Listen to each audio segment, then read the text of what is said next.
Hi everyone. 28F, never thought I'd be here writing this, but I really need to get this off my chest.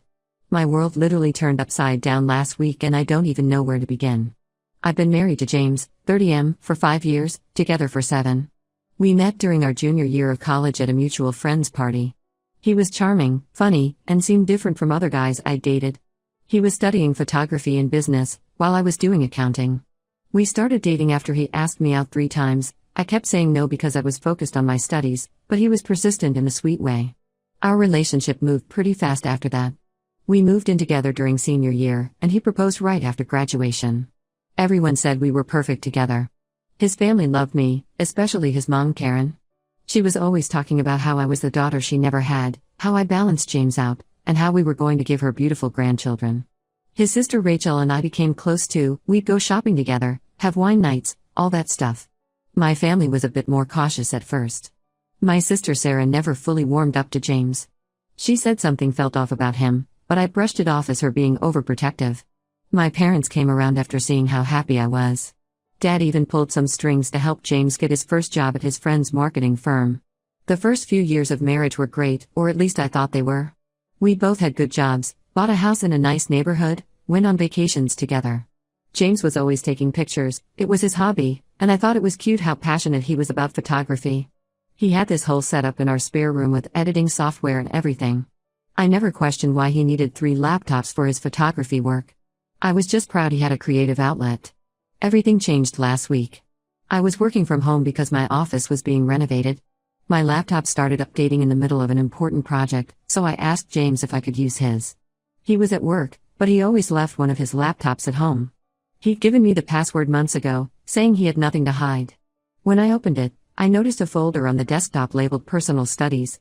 Being married for 5 years, I didn't think twice about opening it. We'd always been open with each other about everything. But what I found made me physically sick. There were subfolders with dates, and inside were pictures of James with different women. The most recent one showed him making out with a young woman at what looked like a bar. She was sitting on his lap, and they were clearly very comfortable with each other. The timestamps show the pictures were from 3 months ago, right around the time James started working late on a big project. There were dozens of pictures from different angles, some selfies, some looked like they were taken by someone else. He'd even written notes under some of them, like first kiss with Emma, felt exciting in second meeting, less nervous this time. I sat there staring at the screen for what felt like hours. I found more folders with more pictures, going back at least 6 months. Each had similar notes, like he was documenting every moment. My hands were shaking so bad I could barely scroll through them. I confronted him as soon as he got home. I didn't yell or scream, I was too shocked for that. I just turned the laptop around and asked him to explain. His response left me speechless. He said, completely straight-faced, that he was conducting a personal study on relationships and commitment. He took the pictures so he could look back at them later and evaluate his feelings about monogamy. When I asked if he was serious, he launched into this long explanation about how he'd been feeling constrained by marriage and wanted to document his experiences to help him decide if he wanted to stay married or explore other options. He said he was being responsible by thoroughly analyzing his feelings before making any decisions about our marriage. The more he talked, the more surreal it felt. He actually tried to convince me that this was normal, that plenty of married people do research like this. When I told him this was cheating, plain and simple, he got defensive. He said I was being narrow-minded and selfish, that I wasn't considering his emotional journey. He even had the nerve to say that since he hadn't slept with anyone, allegedly, it wasn't really cheating. I packed a bag that night and went to Sarah's place. She took one look at the pictures and recognized the woman, Emma from James's office. Apparently, Sarah had seen them having lunch together multiple times but didn't think much of it since James had always talked about Emma as just a colleague. Finding this out made me wonder what else I'd been blind to. James has been blowing up my phone since I left. His messages range from angry, saying I'm overreacting and trying to control him, to apologetic, claiming he'll delete all the pictures and never do it again, to philosophical, going on about how marriage is a social construct and we should redefine what commitment means. I filed for divorce on Monday. James completely lost it when he got the papers. He showed up at Sarah's house at midnight, drunk and crying about how I was destroying our marriage over a simple misunderstanding. Sarah had to call the police to get him to leave. Then he started telling people at work that I was the one who cheated first and he only took those pictures as evidence. Since we work for the same company, different departments, this got back to HR pretty quickly. They called me in for a meeting about the hostile work environment James was creating. That's when I decided enough was enough. I forwarded HR the pictures from his laptop, the ones taken in the office parking lot, along with screenshots of his admission about why he took them. Turns out documenting your makeout sessions on company property is against several company policies. James got suspended pending investigation, and now he's panicking. He says he'll have to use all our savings to hire a lawyer to fight the company's decision. He's been calling me constantly, begging me to tell HR it was all a misunderstanding. But I'm done covering for him. He made his choices, now he can deal with the consequences. Right now, I'm still staying with Sarah, trying to figure out my next steps. His family keeps calling, telling me I'm being too harsh, that he deserves a chance to explain himself properly. My mom suggested marriage counseling, but I can't imagine ever trusting him again. How do you come back from something like this? I'll update if anything significant happens, but for now, I just needed to get this off my chest. Thanks for reading. Update 1 first, I want to thank everyone for their supportive comments on my last post. I never expected it to blow up like it did. These past 2 weeks have been absolute chaos, and I need to get this all out. So, remember how James was suspended from work? Well, that was just the beginning. After HR started their investigation, things snowballed in ways I never imagined. James did end up losing his job, but that's not even the craziest part of what's happened. About 3 days into the investigation, Emma, the woman from the pictures, came forward with her own story. She said she felt guilty after seeing James get suspended and needed to tell the truth. Turns out those pictures I found weren't even the tip of the iceberg. James had been systematically taking pictures with multiple women from different departments over the past year. He had this whole detailed system. He kept spreadsheets tracking dates, locations, and what he called connection ratings. Emma showed HR her own text messages with James where he asked her to rate their encounters and compare them to her past relationships. He said it was for his personal research into modern relationship dynamics. HR found evidence of at least 5 other women he'd photographed in compromising positions. Some of them had no idea he was taking pictures. He'd set up his phone on tables or shelves and recorded entire conversations, documenting everything from first flirting to physical contact. 3 of these women were junior employees who felt pressured because James was in a senior position. The company is now doing a full investigation into possible harassment claims, and they've hired an outside firm to review all harassment policies. When all this came out, James completely lost it. Last Friday, he found out I was having dinner at my parents' house, probably from checking my sister's social media, and showed up unannounced. He was a complete mess, hadn't shaved in days, wearing the same clothes from work, crying about how his life was falling apart. He started rambling about having a photography addiction and how he needed help. He tried to blame it on work stress and his dad's death 2 years ago. My dad, who'd always had a soft spot for James, actually started feeling sorry for him until Mom stepped in and reminded him about all the pictures and the spreadsheets. But here's where it gets even worse. Karen, his mom, is still somehow defending him. She called my mom yesterday and had the audacity to suggest that if I had been more adventurous and open-minded in our marriage, James wouldn't have needed to explore with other women. She said his photo documentation was just his way of processing his feelings and that I should be grateful he was being honest about his struggles instead of just cheating in secret. Mom was so angry she hung up mid-conversation. Sarah, being the amazing sister she is, did some deep diving online. She found something that made my stomach turn. James had been posting some of these pictures on private online forums. Not the explicit ones, but enough to identify the women. He was part of this community of men who called themselves relationship researchers. They would share stories and pictures, giving each other advice about whether to stay married or enjoy the single life. I felt sick reading through the threads where these strangers discussed my marriage like it was some kind of case study. James had shared intimate details about our relationship, things I thought were private between us. I'm still staying with Sarah, but things are getting complicated. Our lease had another 6 months, so I've been paying my share of rent while living here. James somehow tracked down my new workplace. I had changed jobs after everything came out because I couldn't handle being in the same building where he'd taken some of those pictures. He's been bombarding me with emails from different accounts. The messages are all over the place. Sometimes he's apologetic, saying he'll get help and make things right. Other times he's angry, threatening to tell everyone my secrets. I don't even know what secrets he's talking about. I've had to block about 12 different email addresses so far. His sister Rachel reached out yesterday, and surprisingly, she's changed her tune. She was going through some old family photos and found James's old laptop from college. Curiosity got the better of her, and she looked through it. She found similar pictures from when he was dating his ex-girlfriend 6 years ago.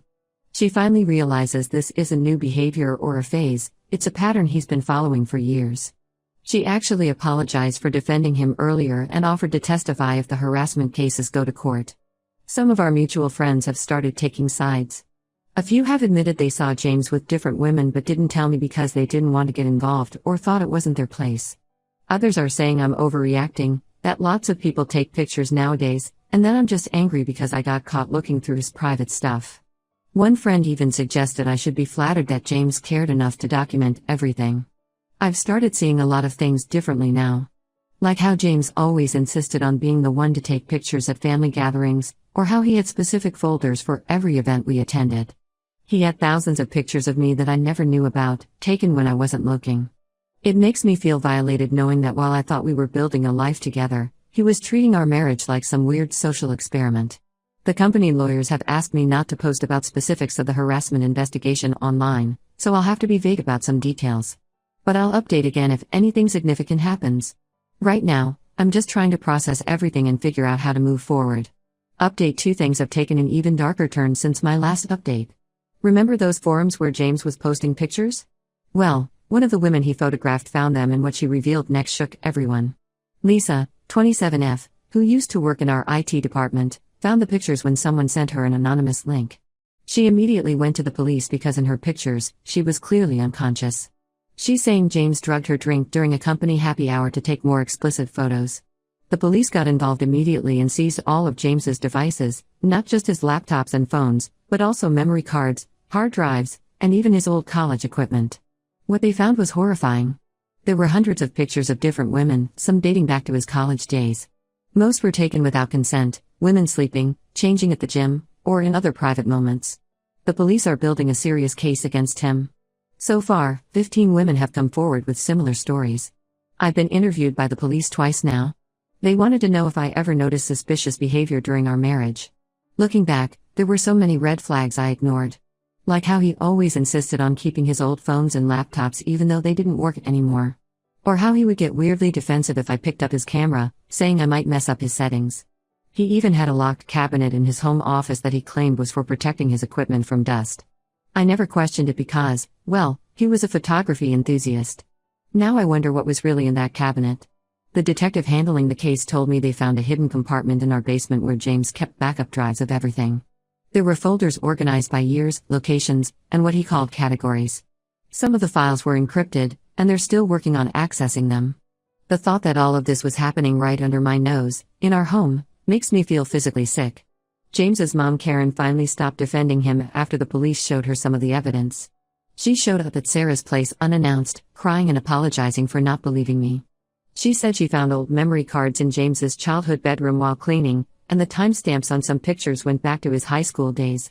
Apparently, he had been taking inappropriate pictures of his female classmates even then. Too little, too late for her apologies, if you ask me. His sister Rachel is in therapy now, dealing with the realization that her brother isn't who she thought he was. She told me something disturbing: she found pictures of herself in some of James's old files. Nothing explicit, thankfully, but plenty of photos taken without her knowledge, like when she was sunbathing in their backyard or getting ready for parties. She's struggling to process this betrayal. The company where we worked is facing serious criticism for not catching this sooner. Turns out there had been 3 separate complaints about James's behavior in the past 2 years, but they were never properly investigated. One intern had reported feeling uncomfortable with how often he photographed her, but HR dismissed it as a misunderstanding. They've hired an outside firm to review all their harassment policies and are offering counseling services to affected employees. James tried to contact me again last week through his cousin Mike. He wanted to explain his side before the police investigation goes further. Mike said James has been staying at a motel because Karen kicked him out after finding those memory cards. He's apparently been calling everyone he knows, trying to borrow money for his legal fees. Even his best friend from college, who initially defended him, cut contact after seeing some of the evidence. The most surreal part? Some of our old friends are still trying to minimize what he did. They keep saying things like boys will be boys, or at least he didn't actually assault anyone. One couple even suggested that this was just James's way of documenting his life and that everyone takes pictures nowadays. I've cut contact with anyone still trying to defend him. The police investigation is ongoing, but they seem confident about their case. They're particularly interested in the encrypted files and the forum where he shared the pictures. Apparently, this might be connected to a larger investigation involving similar cases in other states. I'll update again when I know more, but right now, I'm just trying to process everything. Every day seems to bring new revelations about the man I thought I knew.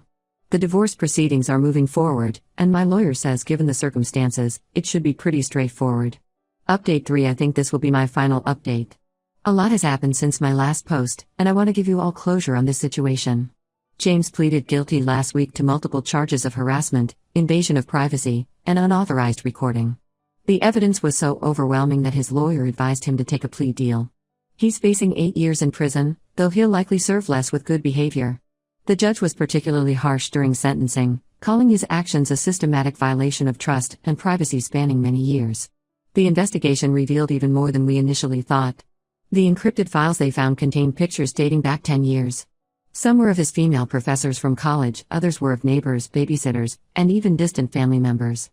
The police found over 2,000 images of unsuspecting women. He had them all categorized and labeled with detailed notes about their daily routines, relationships, and personal lives. His guilty plea led to the arrest of 3 other men from that online forum. Turns out they were part of a bigger network that shared similar documentation of women. The FBI is now involved because some of these photos cross state lines. They're calling it one of the largest cases of organized harassment and privacy violation they've seen. Karen, his mom, tried to remortgage her house to help pay for his legal fees, but the bank denied her loan. She's been calling everyone in the family asking for money. Last week, she showed up at my new workplace. I don't even know how she found the address, begging me to write a character reference letter for James. Said it might help reduce his sentence. I had security escort her out. Rachel, his sister, sent me all the evidence she found of his early behavior. There were journals from his teenage years where he wrote about his photography projects, basically stalking girls from his high school. She's working with a victims advocacy group now, sharing her story to help others recognize warning signs. The divorce was finalized 2 weeks ago. James couldn't contest anything because he's completely broke. All his savings went to legal fees and victim restitution. The judge awarded me the house and car, not that it matters much, I'm selling both. Too many bad memories. I'm moving to Seattle next month. Sarah helped me find a job there with her company's West Coast office. It's a fresh start, far away from all this chaos. Some of our mutual friends have tried to convince me to forgive James, saying he's suffered enough, and that prison will ruin his life. One even suggested I write to him in prison to give him hope for redemption. I blocked them all. The company we worked for reached a settlement with several victims, including Lisa. They've completely overhauled their harassment policies and installed security cameras in all parking areas. HR sent out this long email about their commitment to employee safety, but it feels like too little, too late. James sent me one final letter before starting his sentence. He wrote pages about how he never meant to hurt anyone, how his documentation was just his way of understanding human relationships. He said he hopes someday I'll understand that he did it all for art and research. I didn't respond. The letter went straight into the shredder. Some days I still can't believe this was my life for 5 years. I'm grateful we never had kids. I can't imagine having to explain this to them. The whole experience taught me that sometimes people aren't who they seem to be, and that's okay. What's important is recognizing the truth when you see it and having the strength to walk away. Thank you all for your support throughout this nightmare. I won't be updating again. It's time to close this chapter of my life and move forward.